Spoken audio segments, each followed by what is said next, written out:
Hello বন্ধুরা, Shayna and mum's ব্লগে তোমাদের অনেক অনেক স্বাগত। আমি স্বপ্না চলে এলাম আজ আবার একটা রেসিপি নিয়ে। তো এরকম ছোট্ট ছোট্ট রেসিপিগুলো তোমাদের সামনে আনতে আমার ভীষণ ভালো লাগছে।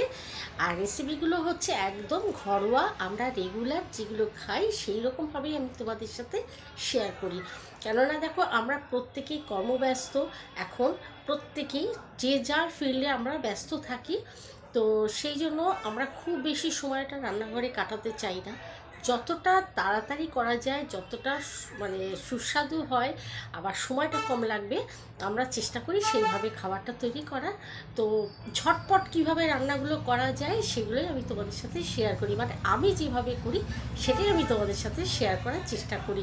তো কেমন লাগে আমার রান্নাগুলো অবশ্যই আমাকে কমেন্ট করে জানিও, কেননা তোমাদের কমেন্টের আশায় কিন্তু আমি বসে থাকি। তো আজকে আমি বানাবো তেলাপিয়া মাছের সর্ষে ঝাল। তো এটা ভীষণই টেস্টি হয় খেতে, আর অনেক রকমভাবে করি। তো সর্ষের ঝালটা আজকে তোমাদের সাথে শেয়ার করছি, তাহলে চলো দেখে নাও। তেলাপিয়া মাছের একটা রেসিপি করে দেখাবো।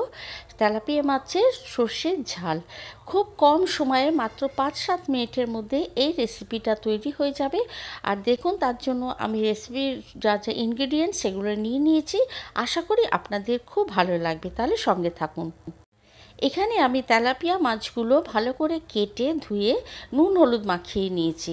আর তেলাপিয়া মাছগুলো একটু বড় সাইজেরই আছে, আর খুবই এগুলো ভালো, এর মধ্যে কাঁটাটা অনেক কম থাকে। তো দেখুন, তেলটা গরম হয়ে গেল। এরপর আমি এর মধ্যে মাছগুলো ছেড়ে দিলাম। মাছগুলো আমি একটু ভালো করে ভেজে নেব, এমনভাবে ভাজবো যেটা খুব মানে কড়াও হবে না, আবার একটু কাঁচাও থাকবে না। তো চলুন, আমি মাছগুলো ভেজে তারপরে আসছি। আজ আমি কিন্তু এখানে সানরাইসের যে সর্ষের গুঁড়ো মশলাটা পাওয়া যায়, সেই সর্ষে গুঁড়োটা দিয়েই আমি করব। আমি কিন্তু সর্ষে বাটবো না। তো সবাই তো জানেন যে সর্ষেটা বেশি ফোটালে সেটা তেতো হয়ে যায়। তো আমি কিভাবে করছি, যেটা খুব সহজ পদ্ধতিতে আর খুব কম সময়ে আপনারা করে নিতে পারবেন, সেই জন্যই আমি আপনাদের সাথে এটা শেয়ার করছি। তো তেলের মধ্যে আমি দিয়ে দিচ্ছি রসুন। আর এই যে আমি রেসিপিটা বানাচ্ছি, এর কিন্তু খুব টেস্টটা বাড়িয়ে দেবে এই রসুন ফোড়নটা। রসুন ফোড়ন দিয়ে আপনারা একবার করে দেখবেন। এর মধ্যে আমি কোনো পেঁয়াজ দেব না, জাস্ট রসুনটা যখন একটু ভাজা হয়ে গেল, এই বাটির মধ্যে আমি সর্ষের গুঁড়ো, নুন, হলুদ আর লঙ্কার গুঁড়ো, এই তিনটে একটু কাঁচা তেল দিয়ে গুলে, তার মধ্যে জলও দিয়েছি, পুরো পেস্টটা আমি এর মধ্যে দিয়ে দিলাম।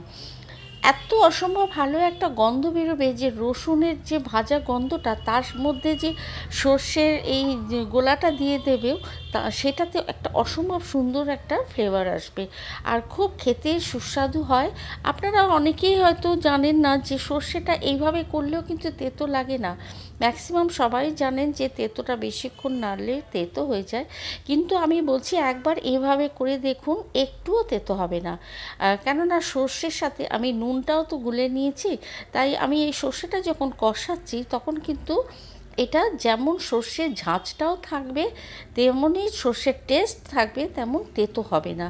তো আপনারা এইভাবে করে দেখুন, আশা করি ভীষণ ভালো লাগবে, আর খুব কম সময় হয়ে যায়। এই যেই এটা ফুটে উঠবে আর তেলটা ছেড়ে ভেসে উঠবে ওপরে, তখন আমি এই মাছগুলো এর মধ্যে দিয়ে দেবো। তো সামান্য জল দেব, কেন খুব বেশি জল লাগে না, মাছ শুধু মাছ তো, তো মাছটা তাড়াতাড়ি সেদ্ধ হয়ে যায়। আর আমি এটাকে যখন খুব জোর ফুটে উঠবে, আমি এটা ঢাকা চাপা দিয়ে এটা সিমে করে রেখে দেবো। তো সর্ষের এই ঝালটা কিন্তু খুব বেশি ঝোল হবে না, একটু মাখা মাখা হবে। তো আপনারা এইভাবে করে দেখবেন, আশা করি আপনাদের ভীষণ ভালো লাগবে। আর সর্ষে করলে অবশ্যই তো লাস্টে নামানোর সময় একটু কাঁচা তেল দেব, সেটাতে আরও টেস্টটা বাড়িয়ে দেবে। আর আমি আপনাদের গ্যারান্টি দিচ্ছি, সর্ষে আপনারা এইভাবে কষিয়ে করবেন, এতটুকু তেতো হবে না। তো মাত্র 5-7 মিনিটের মধ্যে আমার সর্ষের ঝাল হয়ে যাবে। রেসিপিটা আপনাদের কেমন লাগছে অবশ্যই সেই ফিডব্যাকটা তো আমাকে দেবেন।